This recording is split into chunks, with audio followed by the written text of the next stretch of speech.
Welcome back. This is our third conversation, and it's all about shaping young minds at Anglican Cathedral College.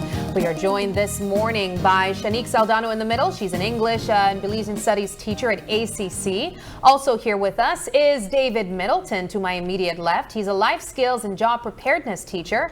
And all the way on the end is student Fernanda Echevarria. She's a Science fourth form student. Again, all representing the Anglican Cathedral College. Guys, thank you so much for joining us and welcome. Thank you for having us. Now it sounds like you guys are having a lot going on right now at ACC. ACC was my neighbor's school, and so they feel kind of like a part of, my own school journey as well. Tell us a bit about what you guys have taking place. I know you have an activity coming up in February, but nonetheless, this is an opportunity to invite people to join ACC as well, the family. Right, morning again. So yes, so we are here from the Anglican Cathedral College, and we're just here to share what our school has to offer now. ACC is one of the schools that is it's the only Anglican high school in the country of Belize. And so we usually would tell people, if you want to join the Anglican way, the Anglican excellence. But honestly, ACC is an institution where we try to provide a holistic growth or holistic era for our students to grow now. And so we try to provide activities, awareness activities to help our young people to have an open mind, to know that they are the future generation. And so they have to be able to be responsible. They have to be able to be critical thinkers, innovators. So we always challenge our students. So once you join ACC, you will be challenged, because we want to be able to see that when you leave ACC, you are prepared for the future. And there's also excellence that comes out of ACC as well when we think of the Anglican Diocese. We've had, I believe, a conversation last year where there were people, celebrating people coming from the diaspora to celebrate the alumni. I know we have, I believe it's our deputy mayor who was a graduate of ACC as well, and several other people. The mayor was a graduate of the Anglican Cathedral College. We have former prime minister. So we do have people who came from ACC. Wow, I love that. Teacher Saldano, what makes the ACC experience stand out from the rest? There's a lot of things, to be honest. Like what Mr. Middleton mentioned, for me specifically, I've always liked to see teaching is more than just content. You are to some degree trying to foster that, what would you call it? Foster that, what you want from them in the future, that holistic growth, more than just an academic student, but a student that can actually get up and speak. And so, being honest, not throwing Fernanda out there, but I am glad that Fernanda was one of the students that joined us today, because she was my homeroom student when she was in second form. She's now in fourth form, but I do believe she is one of those perfect examples of one of those students who strives for more than just academics. Fernanda has made I would say, a complete growth change from just being this little shy student in second form, going along the way, getting her work done, getting her papers done, to now she is actually a peer helper, she's a prefect, and so you can see whereby she has grown in more than just that academic sense. And so back to your question, I do believe that we offer our students more than just coming into a classroom. Similarly to the week that we are trying to push for next week, it gives them, or it allows them to develop their soft skills as well, so more than just academics. Fernanda, tell us a little bit about yourself. Why did you choose ACC as your high school to go to? My name is Fernanda. I'm very skilled at drawing and painting. The reason I chose ACC was because, well, at first I was a bit skeptical because I heard my school had a lot of rules, but it wasn't that bad when I actually came. The school was very nice, and I got to learn a lot of experiences from going to ACC, and I've made a lot of friends on the way, and I've had a lot of growth over the years. Are there any things you particularly enjoy about being on campus with other students? Well, going to school, socializing is, you know, is during break and lunch, and everyone in my school is very nice. I enjoy my learning experience and everything, like around the school. How did you become a prefect?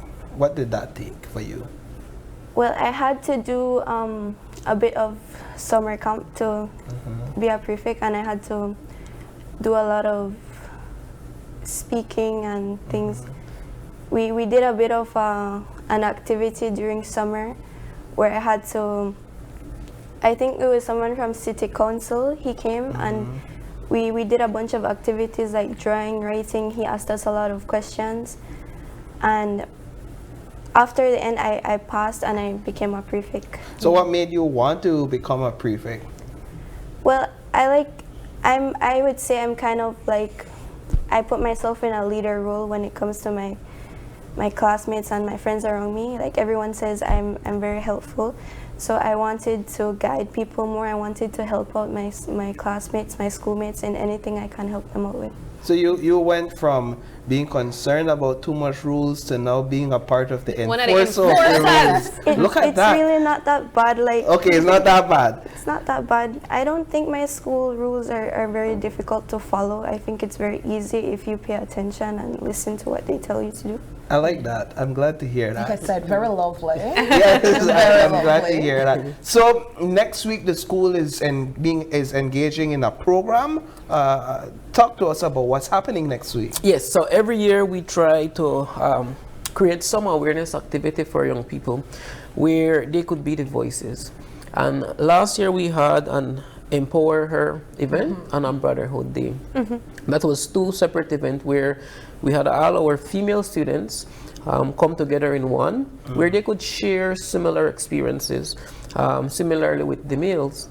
This year we've decided to go a bit bigger, and we are going to be having our youth week under the theme Youth Power for a Sustainable Future, Innovate, Unite, Lead. And so we are going to be starting off with our pop-up booth, where we're having organizations come in. This year the focus is on sustainable development, education, culture, and understanding the Convention on the Rights of the Child. Okay. And so these booths will be coming in and share a little bit to our students about what it is that they need to know that will be able to help them in their future. On the Tuesday, we are going to be showcasing what ACC has been doing with our students. So it's not only about the classroom, but what students can then share out into the real world. And so we'll be having a parade on that day. And we've branched it off. So each farm will be responsible for a specific team To showcase, right. Oh, what's your form gonna be highlighting? So our Fort Farm students will highlight sustainable development. Okay. You're being told now. He's like, oh really? Third farm will be highlighting education. Second will be the Convention on the Rights of the Child, and first farm will be highlighting culture. And how do they go about highlighting that? So these students will be using placards, or Okay. posters, and banners.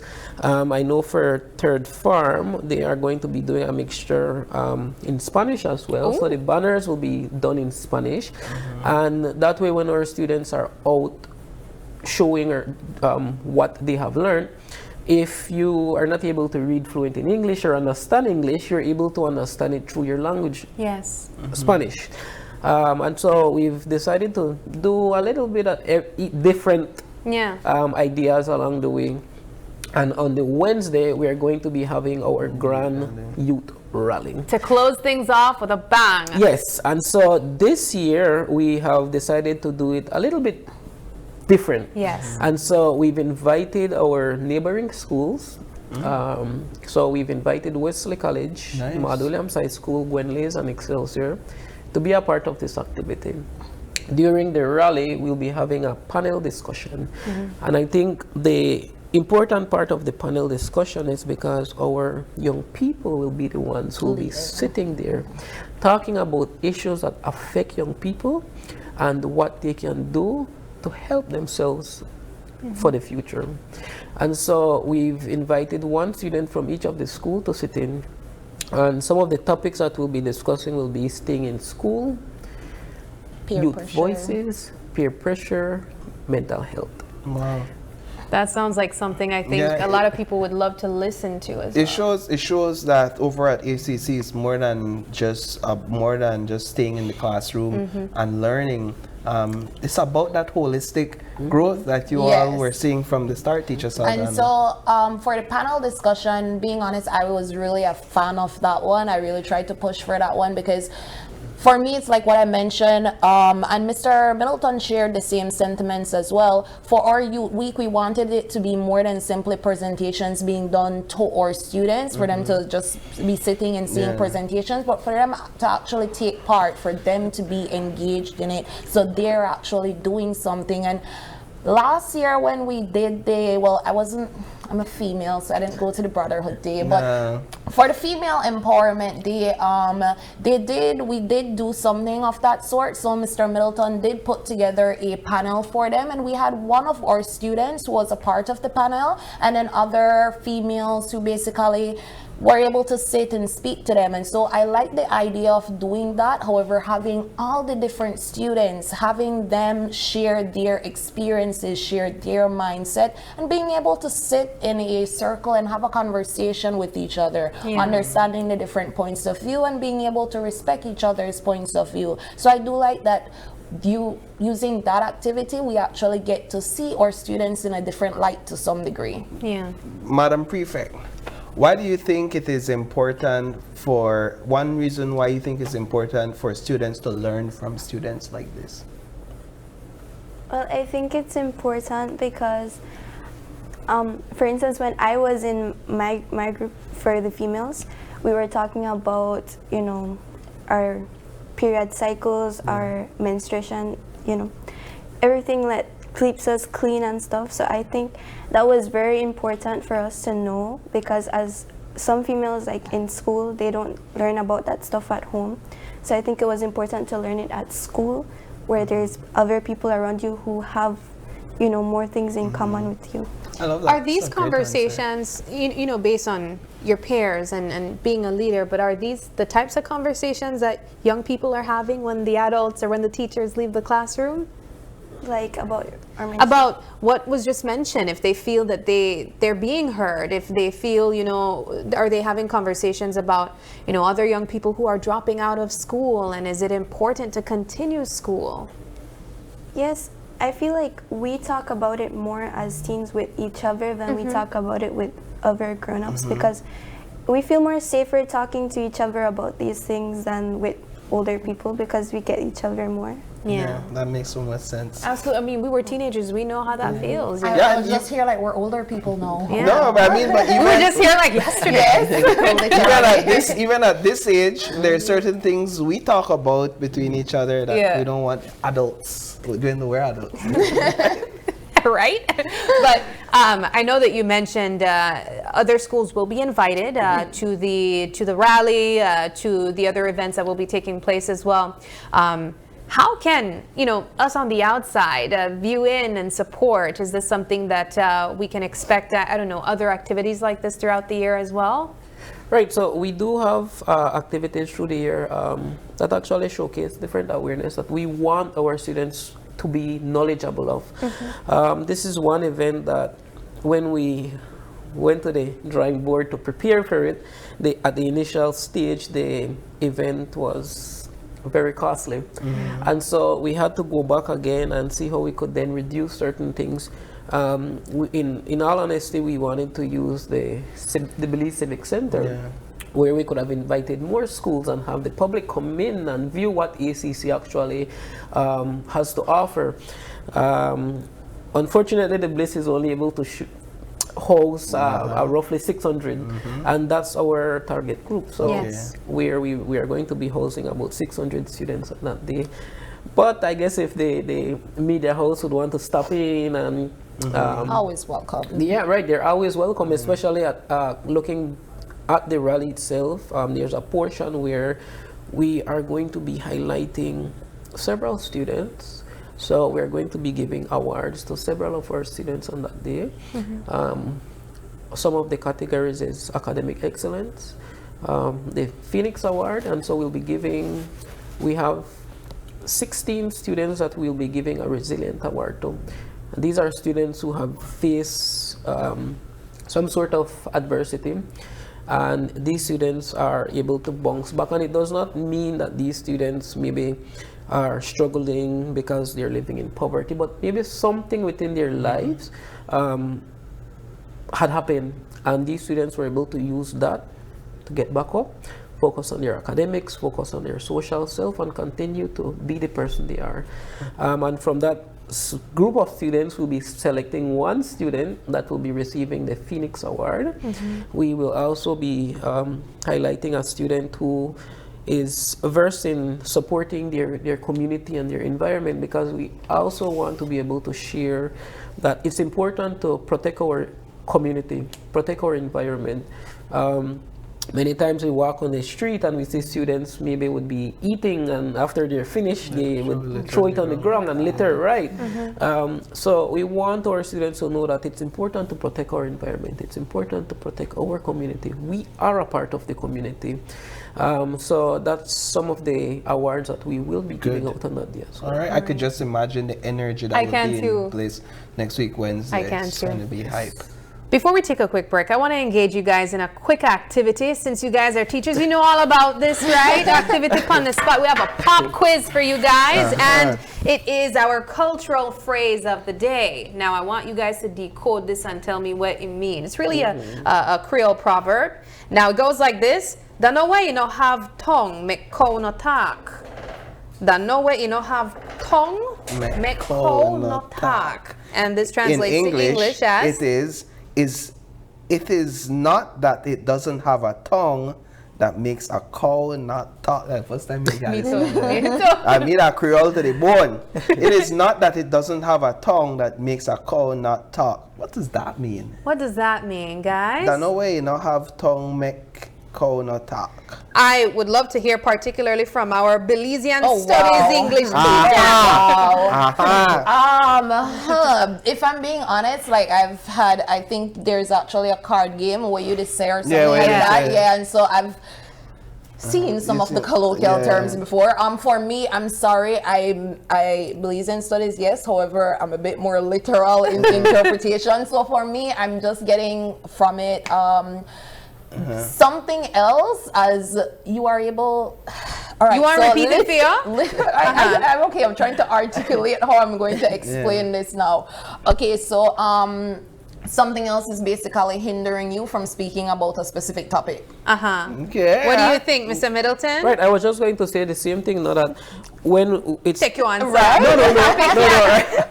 So we do have where I believe sometimes we want to voice our opinions, but there are certain limitations, or there are certain barriers that does not allow us, right, that restricts us and does not allow us to want to be able to speak.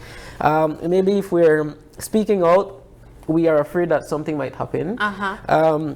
And it takes us right back to what we're doing. So we're working at a school. Marketing right? And so with the activity that we're having, we want our students to amplify their voices. Right. And so we don't want our students to feel like we're hindering them from speaking up. I always tell my students, if something is affecting you, you are the voices.